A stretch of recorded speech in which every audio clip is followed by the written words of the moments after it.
Então, nesse instante, nós vamos respirando fundo, nos ligando às equipes de André Luiz e de Emmanuel, que protegem, sustentam e gerenciam esse trabalho, pedindo a eles que cuidem de nós, dos nossos lares, das nossas famílias, que nós possamos, Senhor, ser ajudados das nossas limitações, para que nós possamos aprender e aplicar todos os conselhos e sugestões que são dadas durante esse estudo. Nesse instante, nós vamos pedindo que Jesus visite cada um dos lares, dos participantes, que os mensageiros possam cuidar de cada um dos familiares, de acordo com as suas necessidades, sejam elas de ordem física ou espiritual.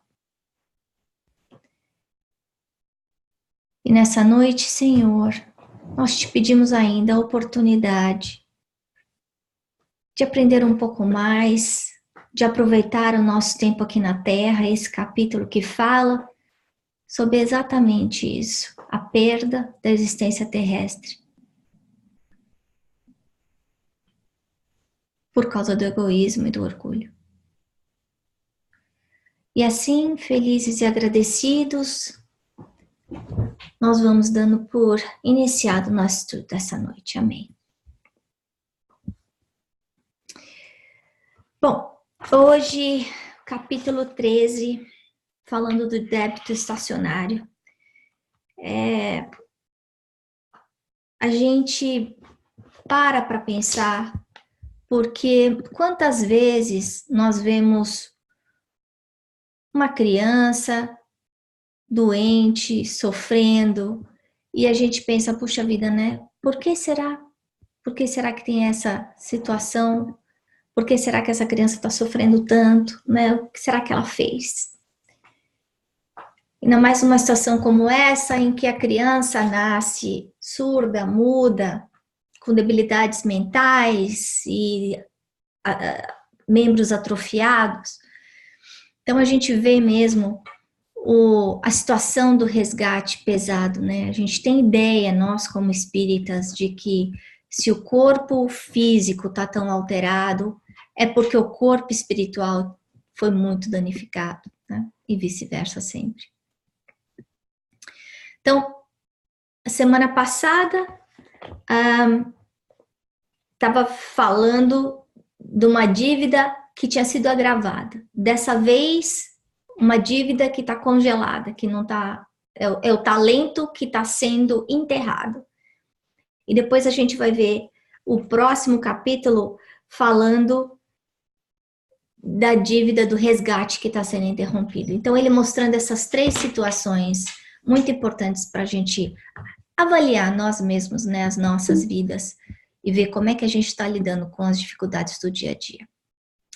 Bom, a gente vê Silas continuando o trabalho no parlatório, as pessoas vindo conversar com ele, a ajuda que ele estava dando a Marina para que ela não cometesse o suicídio continua. Então, bacana a gente perceber isso, né? Que existe a ajuda no momento agudo da dor, mas essa ajuda continua também ao longo de semanas. Então, por exemplo, quando a gente coloca o nosso nome no centro espírita para prece, normalmente o nosso nome fica lá por 4 semanas, 6 semanas, onde os mensageiros de Jesus vão lá, veem a nossa ficha, vão visitar a nossa casa, percebem como é que está o nosso progresso ou não, quais são as necessidades, os perigos que a gente está passando e vem ajudar. Então, para a gente lembrar que nós nunca estamos sozinhos, né? O amor de Deus está em todo lugar, até para aqueles que não merecem, como a gente vê nesse capítulo. Que todas as vezes que a gente pedir ajuda, a ajuda vai vir. Lembrando que esse parlatório é uma área da mansão em que os espíritos ainda estão rebelados, estão revoltados, eles não conseguem ainda aceitar Jesus de verdade, né? Eles estão reclamando como crianças imaturas. E mesmo assim, eles recebem ajuda. Então, nós, todos, como crianças imaturas, né, que a gente briga com Deus, a gente reclama, a gente chora, a gente queria poder, muitas vezes, interromper o nosso sofrimento, a nossa dificuldade, o nosso desafio aqui nessa vida. E aí, mesmo assim, eles têm paciência com a gente, olha pra gente, oh, tadinha, né, é criança, é uma criança espiritual. Então, a gente precisa ter paciência, precisa dar ajuda para ela, né? Bom, como eu estava falando, esses 3 capítulos são muito importantes. O capítulo 12, que fala da dívida agravada, né? Pois a irmã volta para cuidar da irmã mais nova e, na verdade, de novo, rouba o marido da irmã e, por conseguinte, a irmã se suicida e então o peso dela e do marido ainda aumenta muito mais.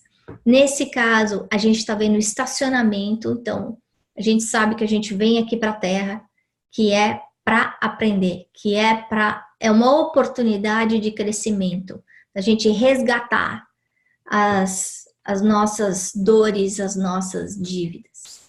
E o próximo capítulo, o capítulo 14, ele vai falar de um resgate interrompido. Por que interrompido? Porque muitas vezes a gente vem com uma tarefa e a gente foge da raia, né?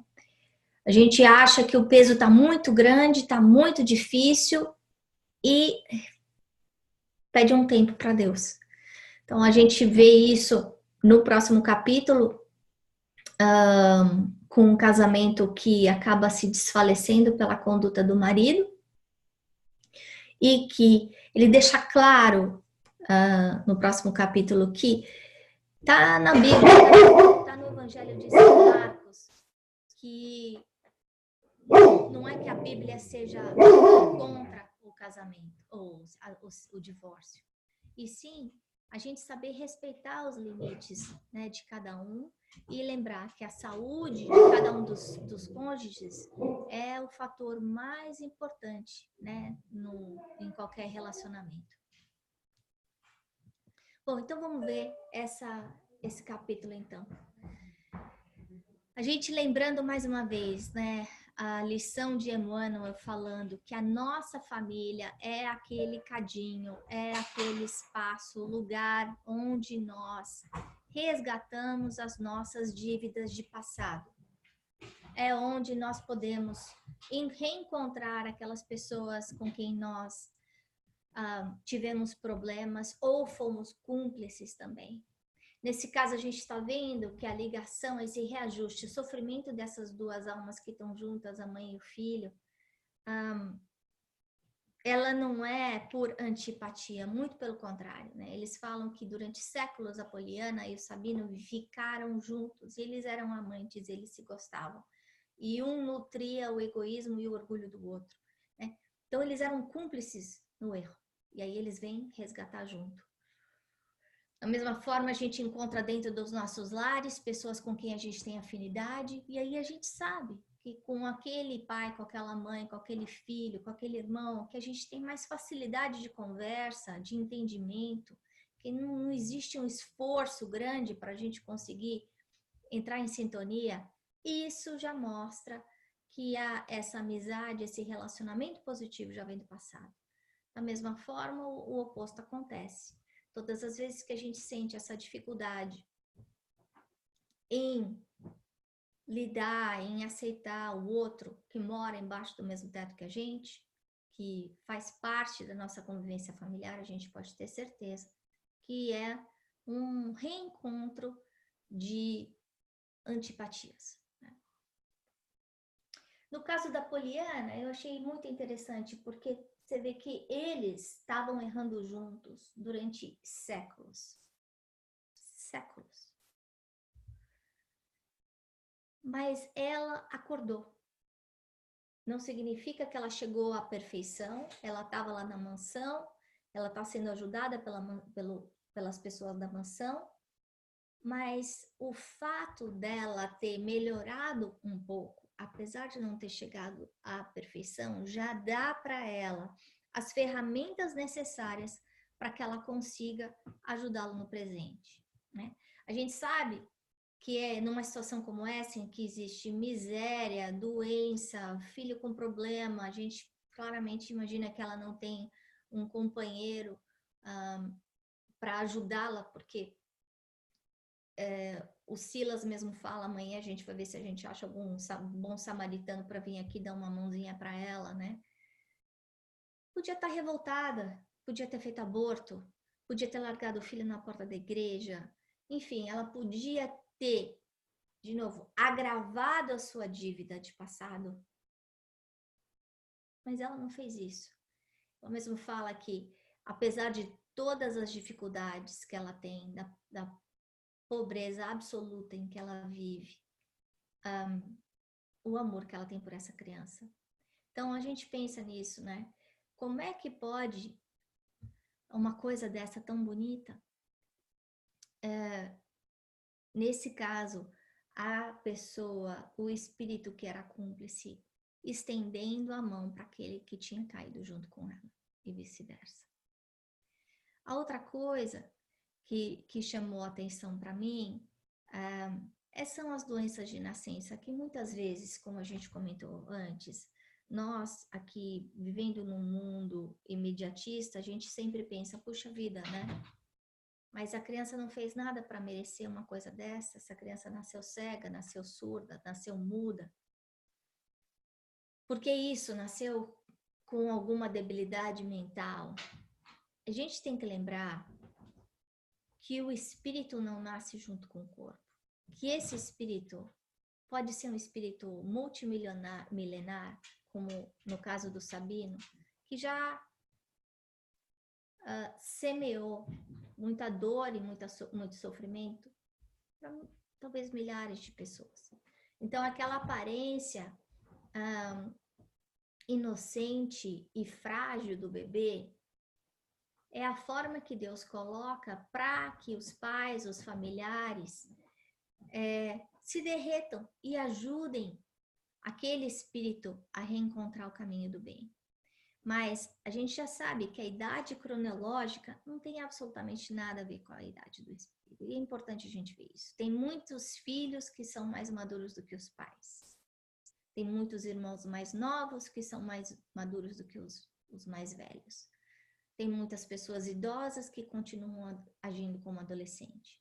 Então, essa maturidade não vem só com a idade, ela vem com a bagagem das coisas que a gente fez, que a gente já experimentou, que a gente já viveu no passado. E quando vem um sofrimento tão grande como esse, de uma doença tão doída, tão complicada, ou também, além disso, uma pobreza tão marcante como essa, né? De necessidade absoluta de tudo, é a prova para o grupo familiar. Então, não é só para a criança, não. Então, nós também, que estamos envolvidos ou próximos àquela criança, nós tivemos responsabilidade na situação. E com isso, nessa vida, a gente deve uma cota maior de amor para ajudar esse espírito que está vindo, né? Bom, aí ele vai lá, vai cuidar da Poliana, que está prestes a ter um infarte, né? E mais uma vez, e a gente vê isso sendo repetido capítulo a capítulo, e André Luiz não dá ponto sem nó. Se ele está fazendo isso, é porque a gente tem que entender que o momento do sono é um momento importantíssimo. Ele fala, Silas, a gente lembrando que é médico como André Luiz, fala que o sono funciona como cura. Então, não só a gente vem, recebe, reencontra amigos de passado, recebe conselhos, pode viajar, né, no plano espiritual e assistir aulas e ser ajudado, inspirado para resolver as nossas dificuldades, mas é uma forma dos espíritos cuidarem do nosso corpo. Então, a gente cuidar, a gente prestar atenção, qual é o nosso comportamento, a qualidade do conteúdo que a gente assiste antes de dormir. É tão normal a gente dormir com a televisão ligada, né? Ou ter um dia agitado e de repente deitar na cama. Aquelas últimas impressões do dia, elas vão ser carregadas, né, no aspecto vibratório. Isso não significa que a gente não vai ser ajudado se a gente merecer. O que significa é que nós talvez não consigamos receber tudo que está sendo dado, porque nós não estamos preparados, né? Então, lembrar da importância da prece antes de dormir. Nesse caso, também outra coisa que me chamou a atenção é a justiça divina, que a justiça divina não dá ponto sem nó. É sempre pelo amor. Então, a gente aqui na Terra muitas vezes acha que o fazer justiça é a revanche, né? Então, é a pena de talião. Ele fez isso, ele merece aquilo. Ele matou, ele merece ele morrer. E a gente está vendo que a justiça divina vem consertar como aquele pai amoroso que estende a mão e ajuda aquela criatura a levantar e se melhorar, né? Outra coisa que a gente percebe que eu achei fundamental aprender nesse capítulo é que o corpo está danificado da Poliana. Ela, no momento do sono, ela tem um desprendimento. Ela é tratada no perispírito. Quase que curada em termos de energia no perispírito. E aí ele fala, a hora que ela voltar para o corpo, o perispírito vai imantar o corpo e vai alterar a química do corpo. Olha só que coisa sensacional. Então, não só eu, pelo a minha má conduta, mau uso do meu corpo, eu posso lesar o meu perispírito, por exemplo, eu fumo, eu bebo, então eu vou lesar o meu corpo físico, o meu pulmão, o meu fígado e consequentemente, eu vou lesar o meu corpo perispirítico, mas o oposto também, né? A gente pode olhar para esse sofrimento tanto quanto como libertação, quanto como prisão. Nesse caso, a gente está vendo o Sabino dentro de uma prisão. Por quê? Porque dentro da maldade dele, da crueldade, ela é tão grande que ele foi basicamente colocado nesse corpo, num corpo tão disforme, para que ele não pudesse ser reconhecido enquanto encarnado, por causa dos cúmplices, dos comparsas, mas também por causa das pessoas a quem ele já tinha feito mal. E ele fala uma coisa muito interessante, que é: entre o berço e o túmulo é o desatino incessante. Quer dizer, que se ele tivesse saúde, ele estaria fazendo as mesmas barbaridades, então agravando a sua dívida. E do túmulo para o berço é a maldade fria e inconsequente. Então a gente vê que enquanto ele estava desencarnado, ele continuava fazendo as mesmas coisas horrorosas, né? Que foi só no momento em que ele teve um pingo, um momento, uma chama de remorso, fez uma prece, imediatamente ele foi retirado para que os comparsas dele não fizessem ele voltar atrás e continuar no erro, né? Então, a gente olhar para o sofrimento que a gente está passando hoje como proteção é difícil, muitas vezes, né? Como é que eu posso achar que passar uma privação, não ter comida na minha mesa pode ser proteção? A gente não sabe as dificuldades que a gente já passou no passado, a gente não sabe qual foi o abuso que a gente fez no passado, tanto em termos de dinheiro, tanto em termos de saúde, tanto em termos de família. Mas a gente tem que olhar para as provas de hoje como libertação, não libertação no aspecto de uma inércia morta, né? Eu preciso trabalhar, eu preciso fazer o bem, eu preciso me esforçar no caminho do bem. Então, não é eu cruzar os braços e falar, oh, Deus quer que isso aconteça comigo, então Ele quer que eu fique doente, então eu não vou tomar remédio. Não é isso que a gente está falando. O que a gente está falando é a gente aceitar a prova e viver bem dentro dessa prova, sem revolta, sem mágoa, sem ódio, né?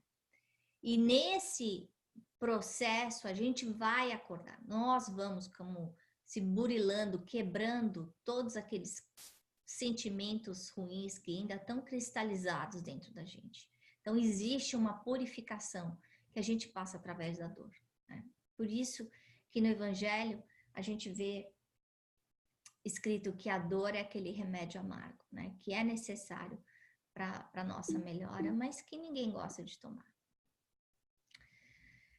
Então, a gente já comentou isso, do amor da mãe, da pobreza, da doença, duas provas complicadas, e mesmo assim a abstinência, o carinho, a abnegação da mãe em relação a essa criança, né? E quando a gente olha o Sabino, uma outra lição muito importante, porque quando a gente viu que ele está nessa jaula, que é o corpo dele, né? Que impede ele de falar, de escutar, de andar, de ser independente. O corpo está debilitado, está quebrado. A máquina não funciona. Mas a gente vê que a mente dele continua funcionando do mesmo jeito e que ele não mudou. Ele não tem consciência da realidade que ele está vivendo. Olha só que coisa interessante. Ele continua vivendo com a sua personalidade de homem importante do passado, achando que tudo bem fazer o mal para os outros, porque existem os que conquistam e os que são conquistados, né? Então, que não existe uma conquista sem sangue, sem dor. Então, a gente vê que a mente, ela não está naquele corpo debilitado, porque o cérebro dele é uma máquina quebrada. A consciência está guardada no espírito. Essa lição é bem importante para a gente lembrar, porque a gente vai levar essas memórias junto conosco para sempre. Isso faz parte de quem a gente é. Tá? Vai estar dentro da nossa caixa de Pandora que nós vamos carregar durante todo o nosso progresso, né? Outra coisa interessante, a gente vê André Luiz perguntando, mas como você vai falar com ele se ele não consegue falar? Como é que você vai falar com ele se ele não consegue ouvir o que você está falando? E aí Silas, mais uma vez, pacientemente, fala assim, a gente está falando é com o espírito dele, não é com o corpo. Então, a gente vai fazer a pergunta e ele vai responder com o pensamento dele, com a tela mental que é plasmada. E aí a gente vai ver realmente ele contar a história e entender o que foi que aconteceu, né? Qual tipo de delinquência ele cometeu no passado. Agora, é importante a gente lembrar que, nesse caso, a doença é uma proteção para ele, não só para que ele não faça mais o mal, mas uma proteção para que os outros espíritos ignorantes não façam mal para ele. Então, o que parece ser ruim, na verdade, está sendo uma bênção. E a gente precisa ter olhos de ver para perceber isso, que o amor de Deus muitas vezes vem codificado de uma forma que a gente não consegue traduzir dentro da nossa pequenez. Mas aí, de repente, vem um livro como esse de André Luiz que disseca essa verdade e mostra para a gente que existe muito mais do que a aparência externa em qualquer situação, né? Existe uma história, um porquê por trás. Aí, cuidando da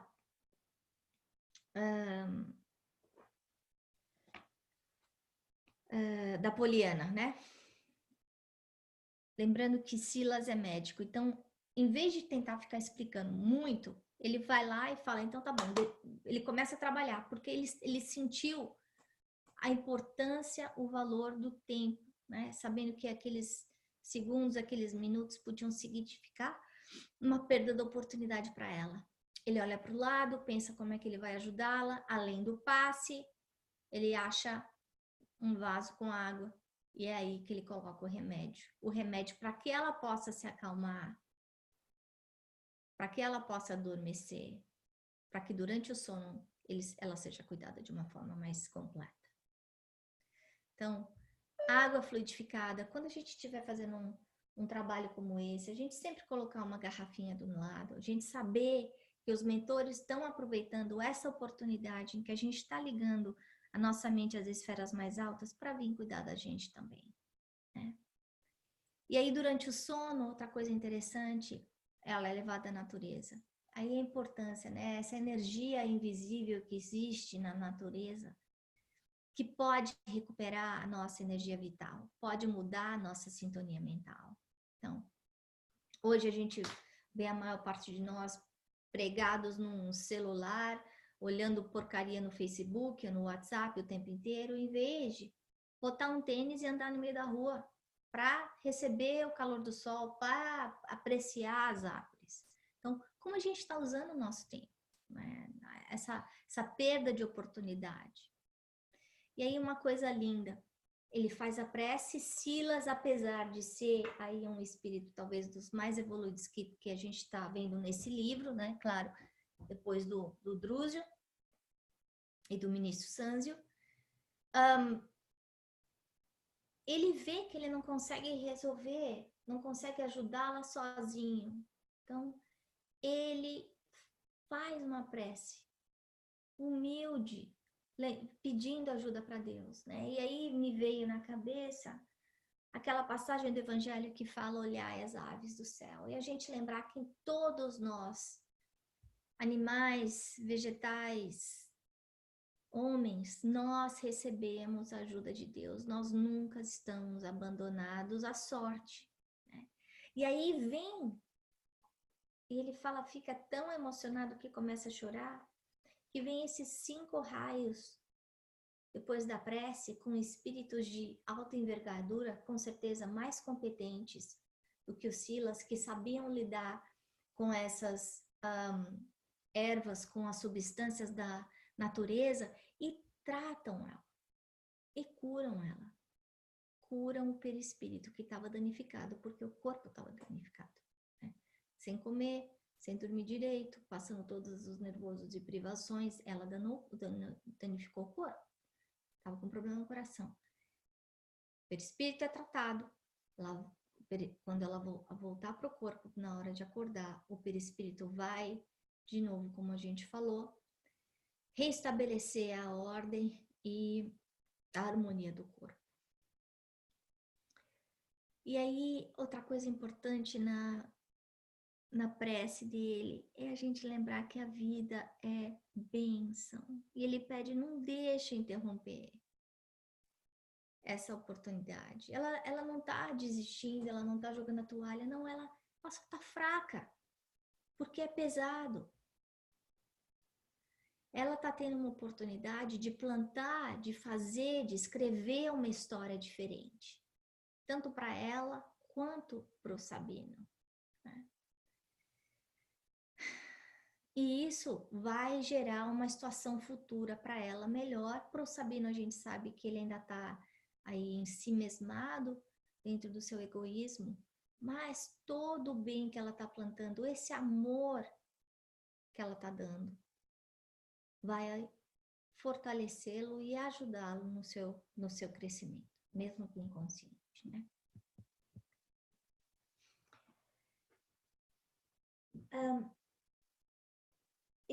Essa frase mexeu comigo também. Sabino, fidalgo orgulhoso, não tomava conhecimento de Sabino, o anão paralítico. Quantas vezes a gente olha no espelho e a gente acha que a gente é muito mais do que a gente é, né? Que a gente não comete erros, que eu tenho o direito de julgar, de falar mal, de criticar os outros. A gente tem uma visão absolutamente distorcida da realidade. Então, essa frase não é pro Sabino, não é sobre o Sabino, é sobre todos nós. Então, para a gente fazer a nossa avaliação real, realista, né, deixando o orgulho, o egoísmo de lado e entender, né, onde é que está a nossa paralisia mental, onde é que está a nossa paralisia física, onde está a nossa debilidade de verdade. Nesse caso, como a gente comentou, ele está nesse casulo para protegê-lo de fazer mais mal para os outros. Então, da mesma forma que existe a justiça dos homens, em que muitas vezes a gente tem que pegar pessoas más e colocar na prisão durante muito tempo, é isso que está acontecendo com ele. Ele fala, podia estar acontecendo no plano espiritual? Podia. Mas aí é uma forma dele também se esconder, se proteger. E ela, a Poliana, ajudar no resgate dele, mas também no progresso dela. Então, para a gente encerrar, eu coloquei 3 pontos aqui para reflexão final. A primeira foi como é que está o nosso resgate hoje? Os resgates que a gente tem na nossa vida. Aqueles nós que a gente sabe que ainda estão meio amarrados. Como é que a gente está tratando essa oportunidade? A outra coisa é, cada um de nós tem os nossos familiares prediletos e os mais complicados. Então, a pergunta para a gente essa noite é, para que a gente veio nesse lar? Qual é a lição que eu tenho que aprender? Não é a lição que eu tenho que ensinar, é a lição que eu tenho que aprender. E aí, indo para um ponto mais alto, é a gente fazer uma avaliação de para que eu estou aqui na Terra. Qual é a função maior da minha reencarnação, meu plano reencarnatório? Porque se eu analisar, eu vou saber o que é. Qual é a parte de mim que eu preciso desenvolver, que eu preciso crescer? Porque a parte que eu preciso crescer é exatamente aquela mais difícil que eu tenho para aprender, mais dificuldade de aceitar. Então, era isso que eu tinha para falar hoje. Eu vou agora tirar todo mundo do mute para a gente fazer as perguntas. Pronto. Agora, quem está em mute está tirado do mute. Essa história do Sabino, né, eu já conhecia, mas eu conhecia a história. Hoje eu li a história e, nossa, Ana, mexeu muito comigo, várias coisas. A misericórdia divina, né, de dar uma reencarnação, sabendo que ele não vai aproveitar nada dessa reencarnação, mas ao mesmo tempo vai protegê-lo do passado dele e protegê-lo de futuro, né, para ele não fazer pior do que ele pode ser. E aí, voltando para mim, o quanto Sabino eu sou na vida, né, o quanto eu tô amarrada nas coisas que eu não quero ver, ou enquanto eu acho que eu sou melhor, que foi a pergunta que você fez, o quanto eu acho que eu sou melhor do que realmente sou, com certeza eu acho, né, então mexeu bastante comigo a história do Sabino. Uhum. É muito chocante, né? E principalmente a gente perceber que esse sofrimento todo dele é proteção divina, para que o estrago não seja maior, tanto ele fazendo quanto ele recebendo, né? Mais algum comentário?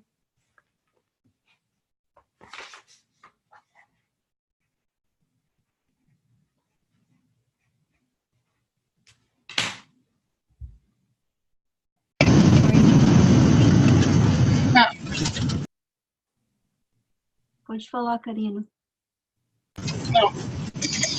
Oi, gente.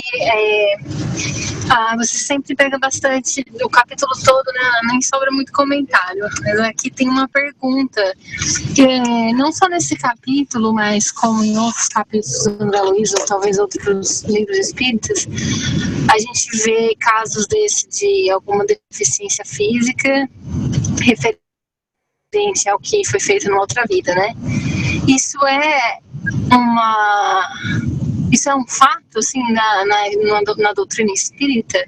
Ou às vezes não tem nada a ver uma deficiência, às vezes não é alguma coisa assim, como posso dizer, igual no caso do Sabino, porque eu tenho medo, assim, de criar um estereotipo de que qualquer pessoa com deficiência está relacionado com alguma coisa muito ruim que fez no passado, alguma coisa assim. Não sei se dá para entender minha pergunta. Bom, a primeira coisa é que todos nós fizemos muita coisa ruim no passado, né? Como a Gisele falou, nós somos o Sabino.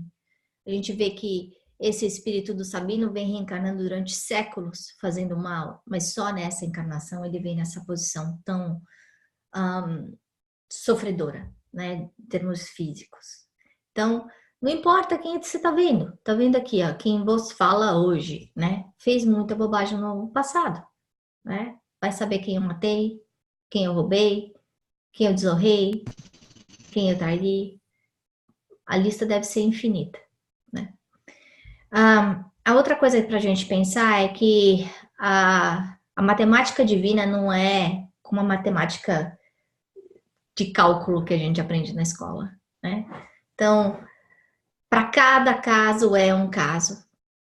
A gente já sabe no livro, no Evangelho tem o capítulo que fala sobre provas e expiações, né? A prova que vem imposta, a expiação que vem imposta e a prova que vem por livre e espontânea vontade. Então, de repente, eu posso pedir para o plano espiritual que eu quero vir cega nessa vida. Por quê? Porque eu sei que eu acabei me desviando por causa dos meus olhos, a forma como eu enxergava a vida. Então, eu peço a misericórdia divina para vir com essa debilidade. E normalmente a gente vê a diferença entre a prova e a expiação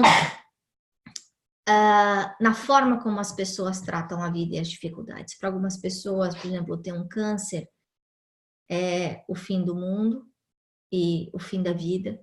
Para outras, o ter o câncer, na verdade, é um momento de renascimento e de reavaliação da vida, das prioridades, né? Então, a gente vê os dois lados.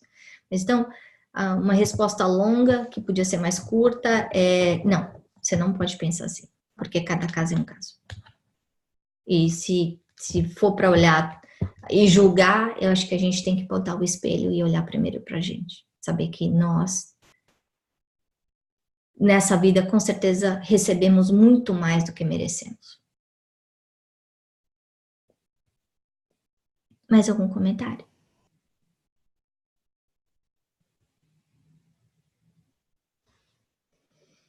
Oi. Oi, Gi. Oi, Cri. Cris.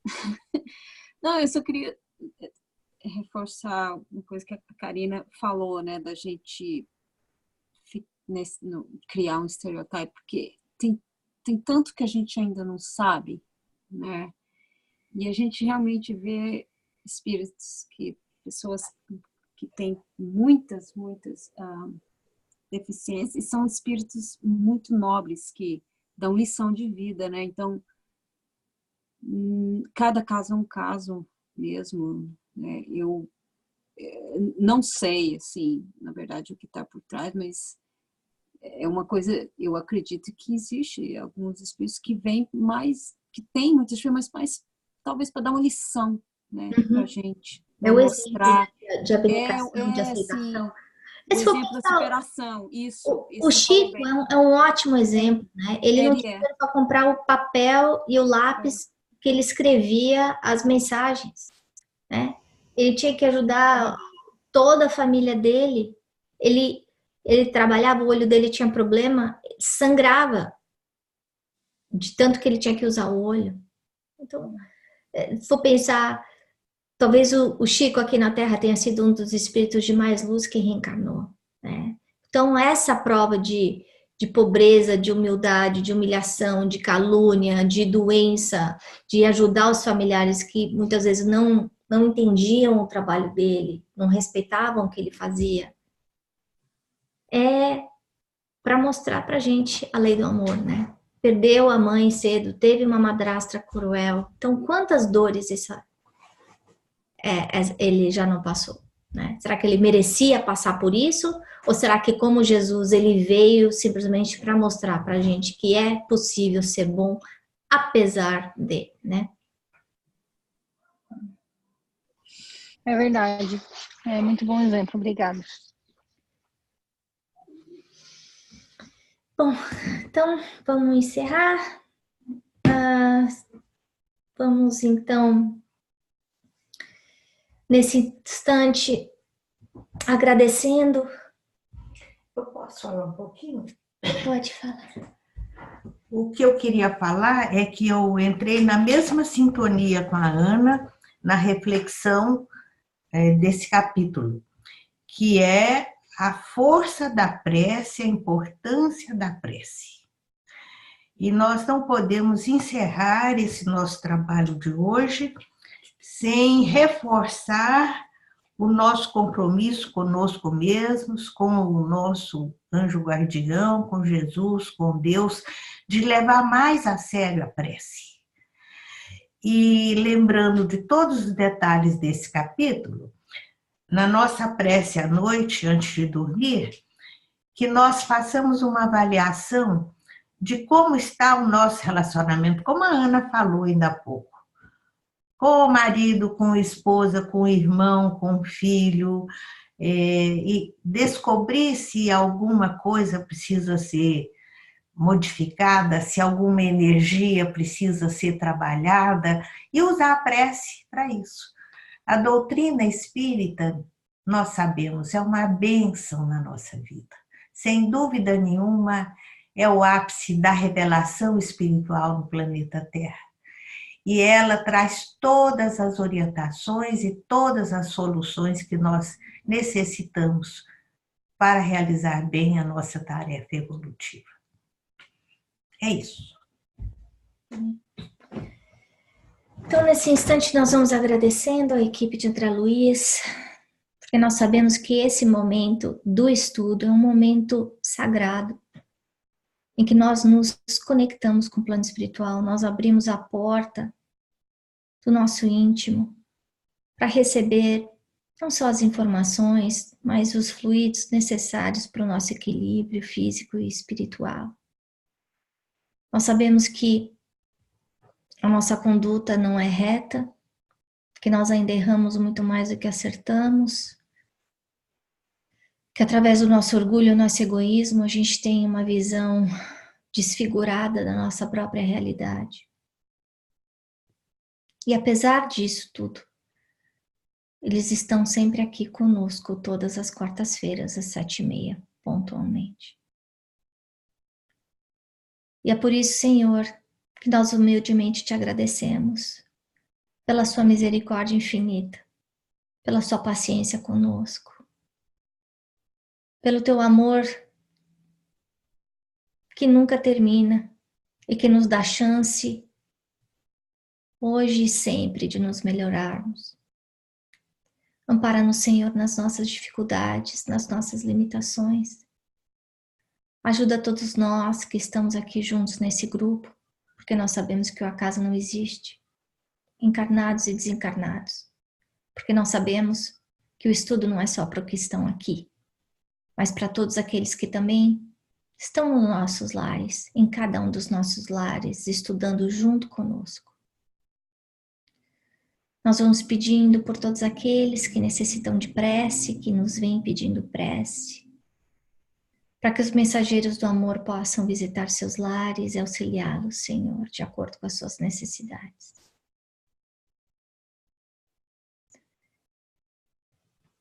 E assim nós vamos agradecendo mais uma vez pela noite de hoje, pelo aprendizado,